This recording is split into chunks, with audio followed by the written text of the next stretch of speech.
Hi, and welcome to Female Entrepreneurs Magazine, your go-to platform for ambitious women who are ready to take the business world by storm. I'm your host, Angel France, and each week we'll dive into the latest strategies, stories, and success secrets from the most inspiring female entrepreneurs around the world.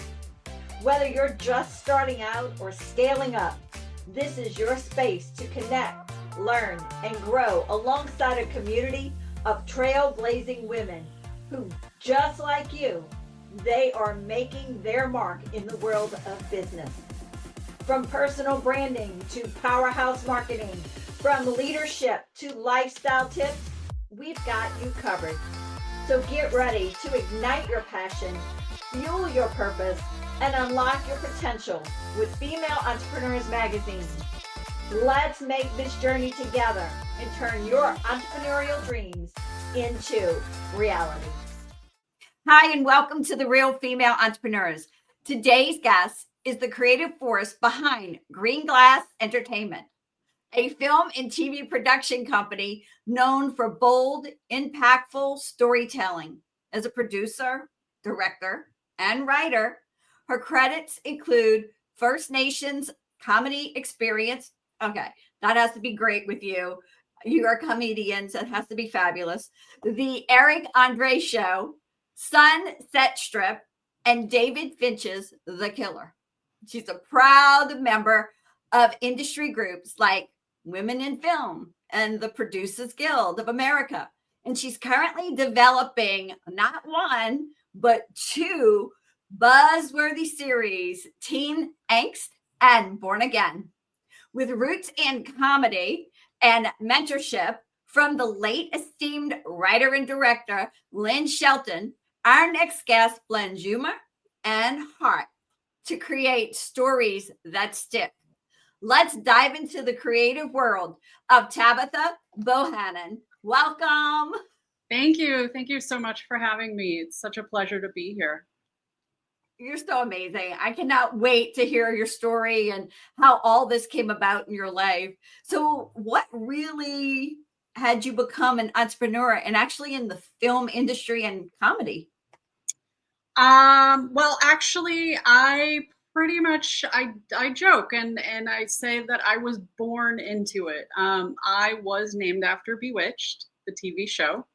So my mother just kind of set the path straight from the get-go. And I just kind of always knew that this is what my life trajectory would be. I was a very involved in theater growing up. I was part of the Seattle Children's Theater Company. I did probably 2 to 3 plays a year from about the age of 7 to 17. Once I hit 17, I was a little burnt out on being on stage, and that's when I switched gears to wanting to learn behind the scenes. And I went to college and studied with Lynn, and she was amazing. And yeah, I eventually moved to LA and here I am. So nothing in between. You were always an entrepreneur. Wow, that is fabulous. Yeah. I mean, what you wanted. Yeah, I just and that's something I always really was so grateful about, is that I knew what I was going to do from day one. Although if you ask my mother, there were a couple other careers that I wanted to have, because every kid wants more than one. And I did want to also be an archaeologist and a commercial airlines pilot. You're both cool. Yeah.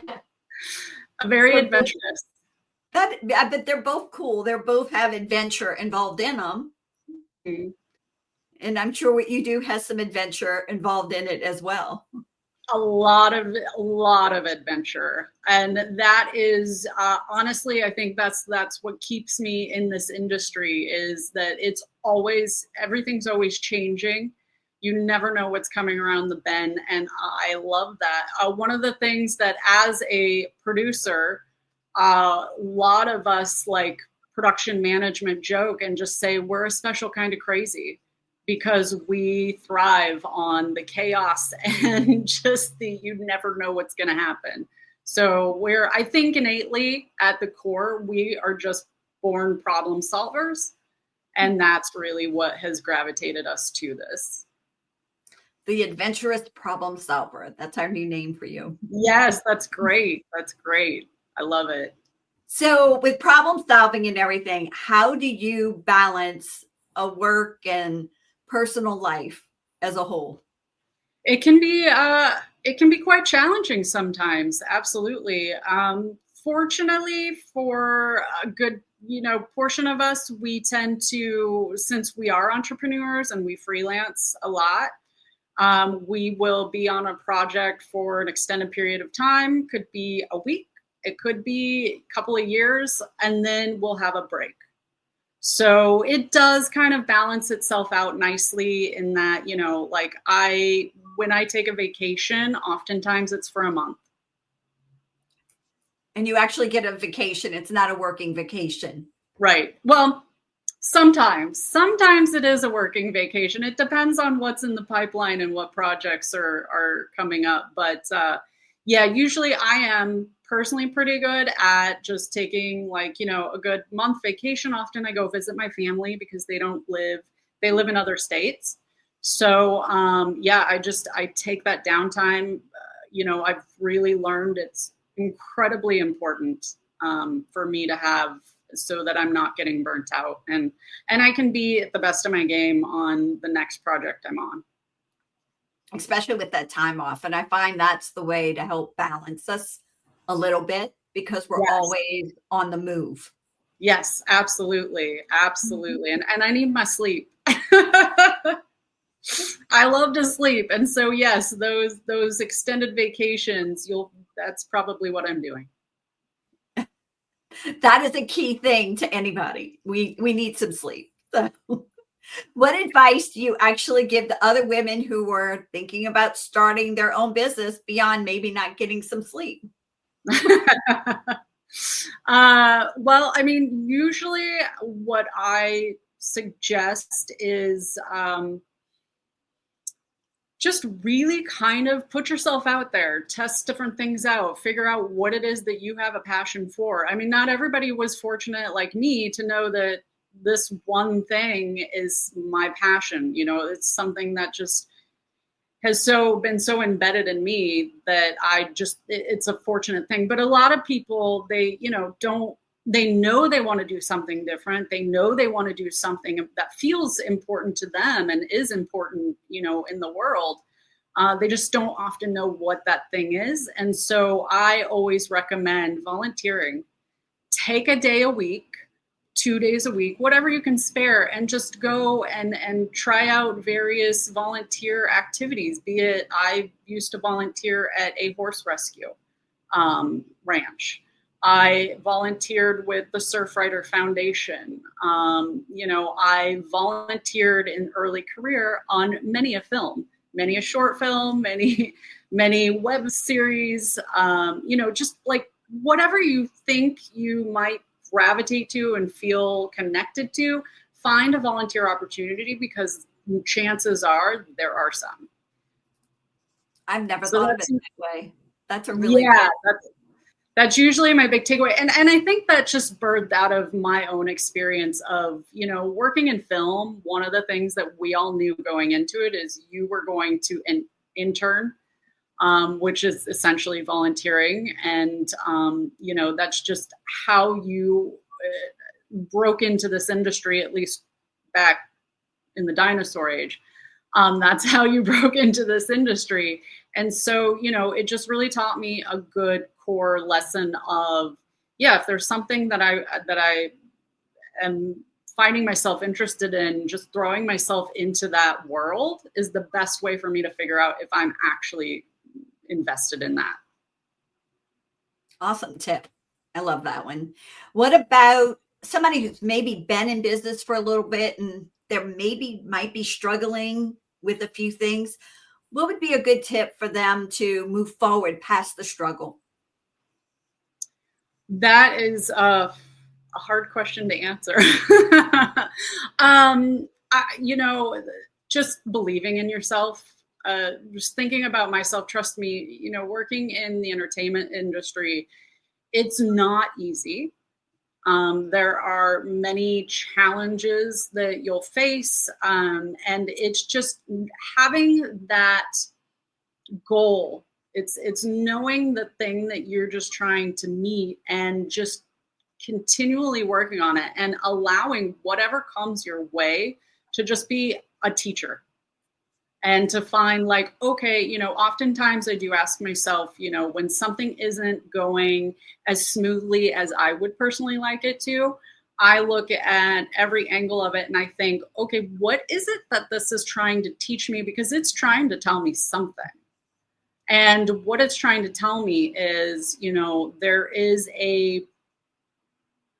something I'm missing, something I either maybe am internally feeling that like, going this path isn't actually feeling right to me.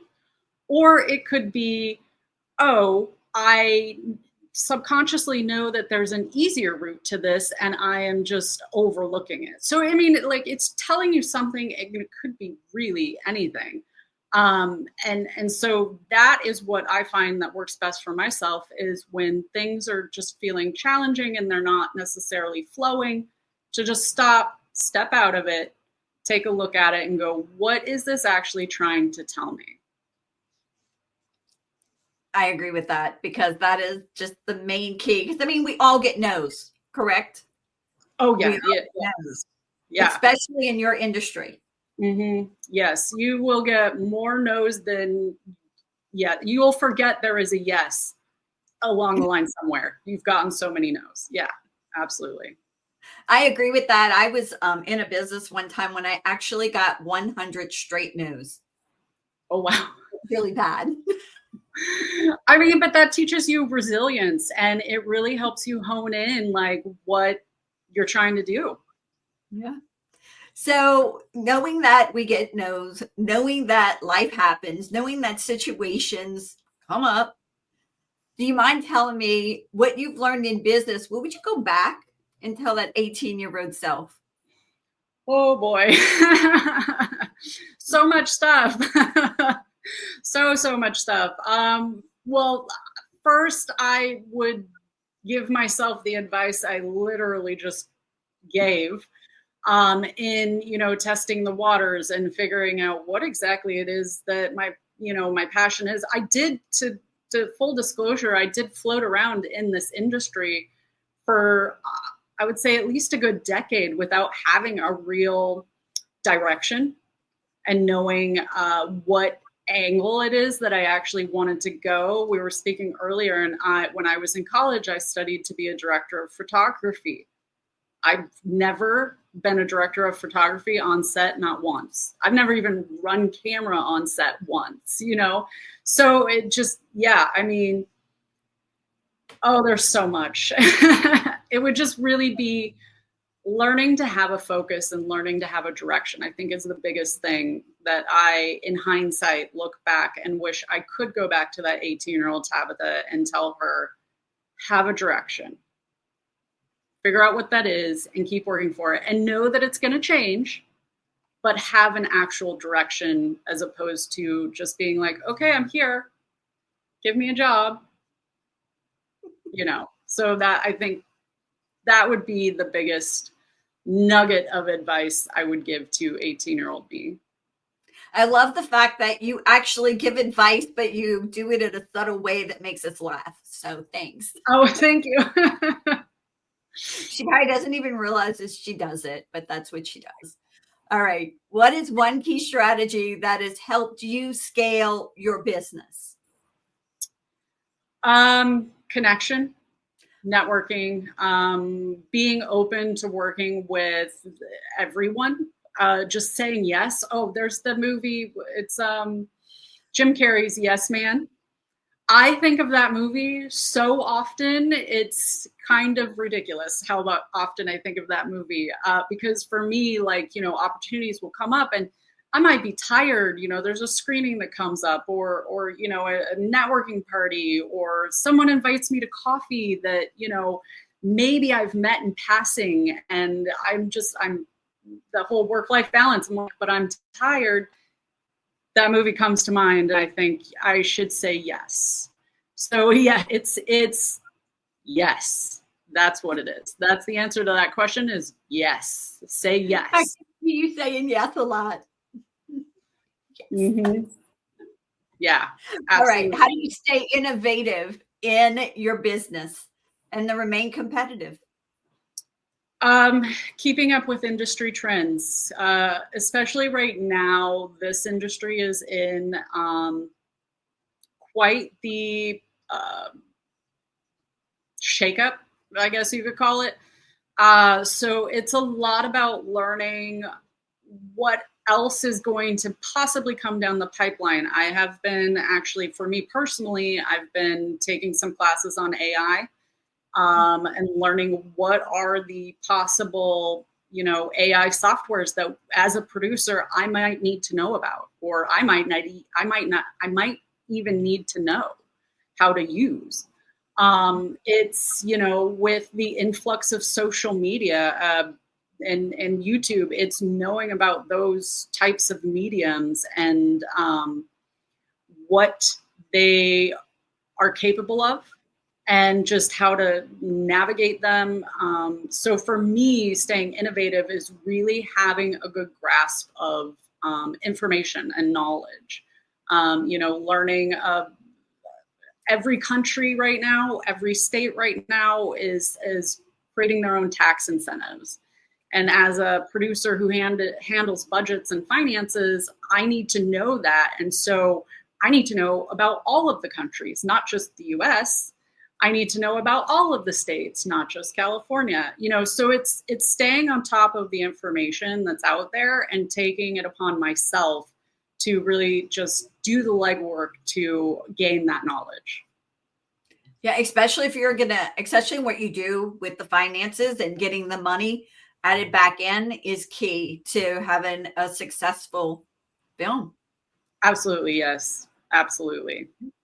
So can you share any plans or goals you have for your business in the future?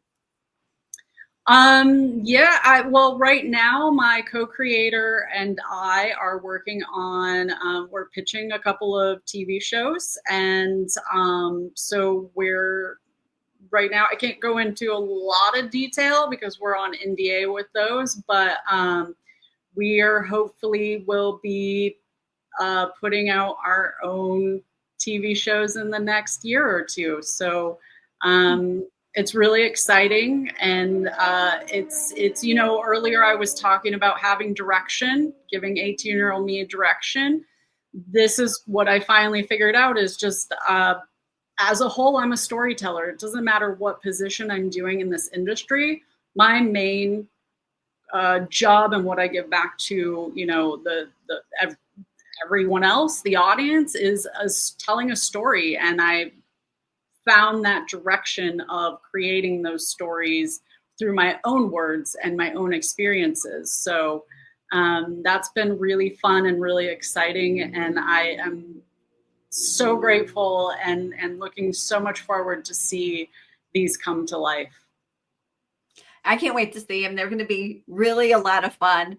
I'm a movie freak, so I can't wait to see them. The other thing is you talked a little bit about storytelling, and that is such an important part of anybody who's doing anything in life to be able to get something across. So can you give a little bit tips on storytelling or what it does to improve somebody in anything they do? Absolutely. I mean, we're all living a story. We're living our life, which is, the best story we can be telling is our experiences and what we have been through. And what's so wonderful about telling your life is other people can relate.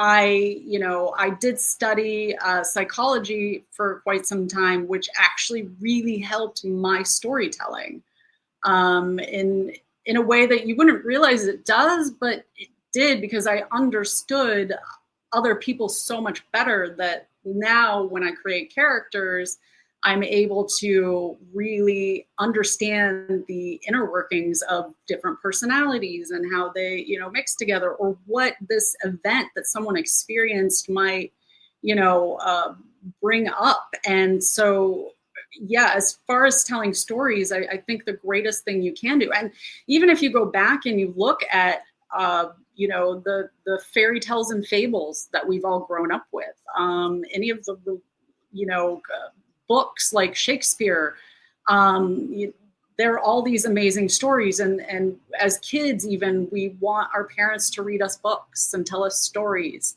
And so I think life is just a combination of stories, different stories, everyone's stories. I'm always so interested to learn about people and their life experiences, and it's that storytelling. It's lack of a better way of saying it, it's magical. So since you already have the magical storytelling superpower, if you had another superpower for just one day, 24 hours, what would it be? Oh boy. How to get all investors to say yes? If I'm being honest, that would be absolutely my chosen superpower. But industry aside, I think my superpower would be just knowing the needs of other people, just innately, like knowing when I come across anyone, what is it that they need today? What is it that that person needs? Do they need a smile? Do they need a hello? Do they need a good job? Do they need a coffee? That I think would be the funnest superpower to have. And at the end of the day, like, what transpired out of that? Talk about creating story. That would be a super empath.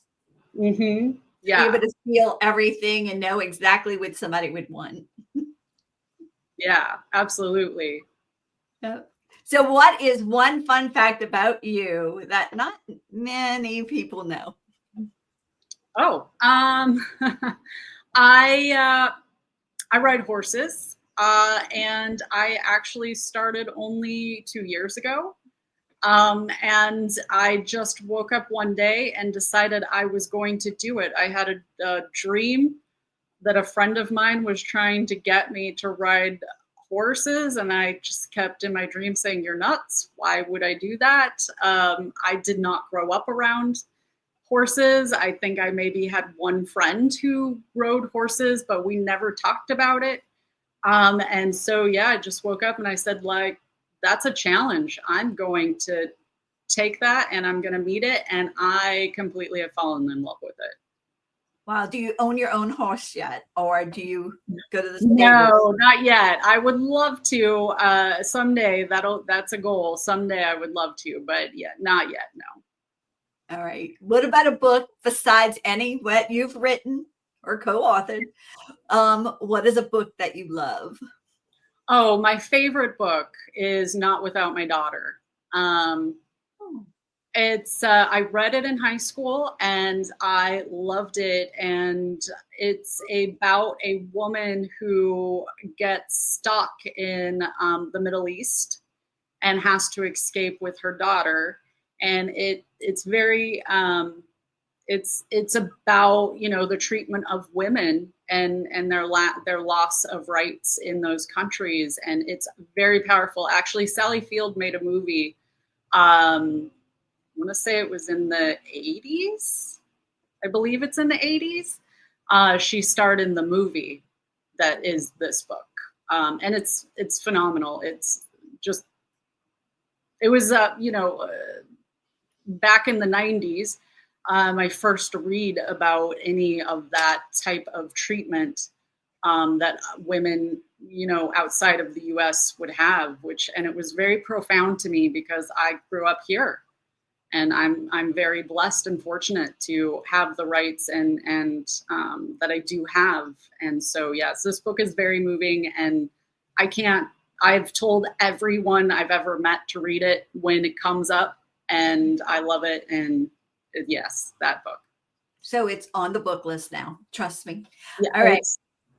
Yes, it's great. I'm probably going to cry the whole time. You'd probably, yes. Mm-hmm. Okay. All right. Favorite song that gets you moving and grooving? I really love,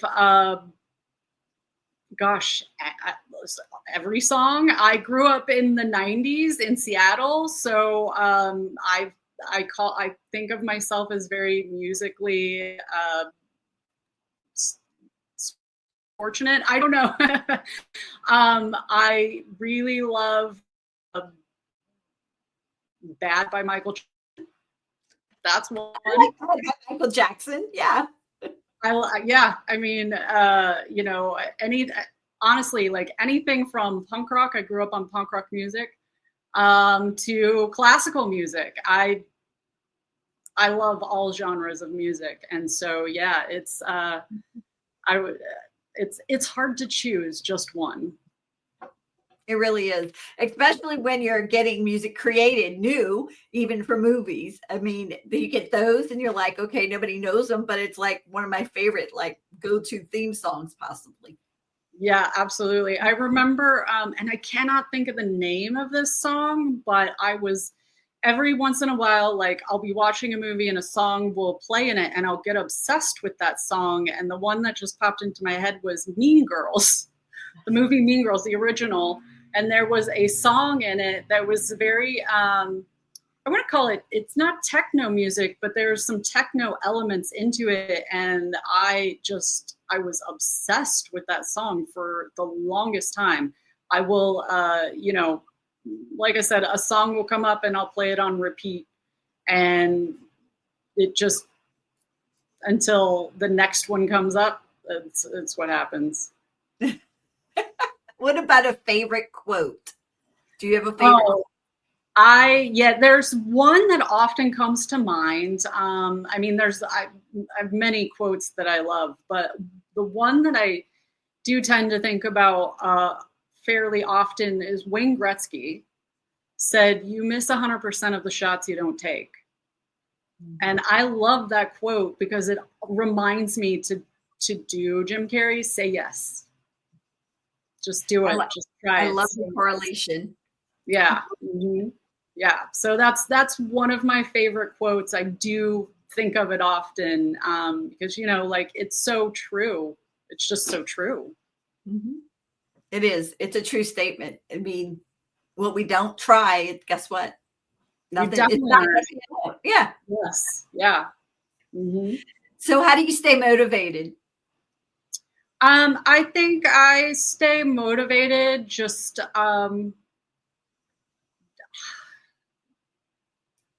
watching other people's art. I mean, if I'm thinking of it in the context of what I do as a career in my industry and my business, other people's film, other people's television, they motivate me. I actually just went to the premiere of Landman, Taylor Sheridan's new show, Landman, and watching that, a new show concept just sparked in my mind that, I came home and immediately started fleshing out because I was like, oh, this is a great, it's nothing like his show, but there was a thing that triggered it. And so for me, yeah, that's where a lot of my motivation comes from, is just having conversations with people, watching their shows, watching their movies, listening to songs.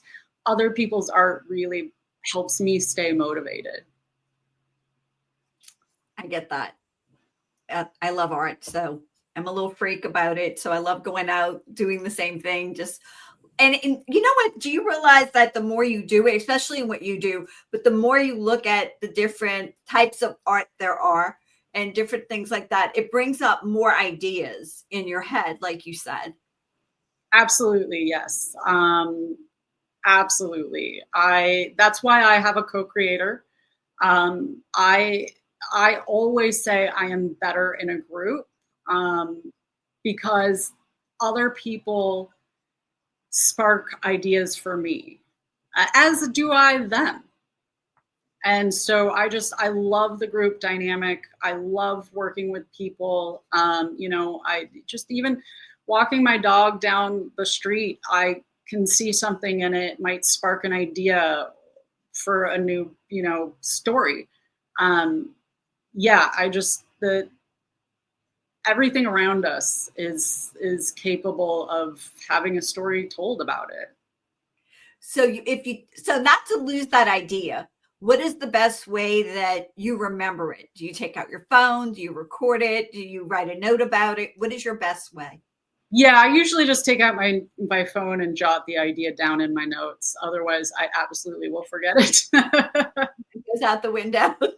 Yeah, I yeah. knew we will come in. Especially when it comes to joke writing. If I don't write it down right then and there, it's gone forever. All right. What is the best way for our audience to stay in touch with you? They can follow me on my Instagram. It's just Tabitha_Bohannan.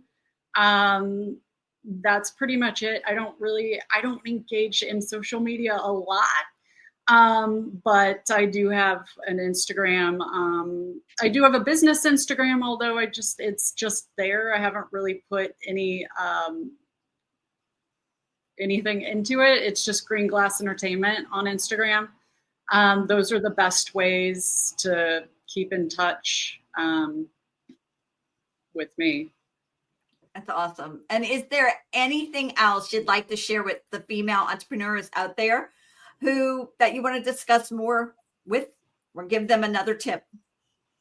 Yeah, I mean, it's just go out there and do it. I think one of the reasons I've lasted doing what I do for so long, because this industry can be a very challenging industry to be in, is I can remember for as long as I've been able to, have self-thought, is somebody's got to do it. So why can't it be me? Mm-hmm. And so, I think having that mentality, having that attitude, if you want to do something, why not you? Yeah. Go out there and do it. You never know where it's going to take you. Absolutely. And you may start out at A and end up at Z, and that's okay. But at least you went, you did it, and you found the Z you wanted. Yeah. Well, Tabitha, it has been a blessing having you on today. You are totally amazing. You have just boosted everybody's excitement to go out and do what they're called to do. Definitely. Thank you. Yeah, thank you. Thank you so much. It was really a pleasure to be here, and I'm so grateful. And it was lovely to speak to you, and I can't wait to see what all of those female entrepreneurs do. Yeah.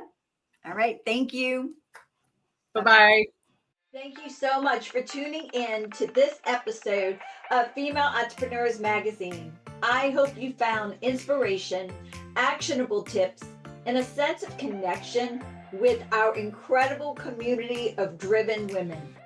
Don't forget to hit that subscribe button, leave a review, and share the episode with fellow entrepreneurs who are ready to elevate their game.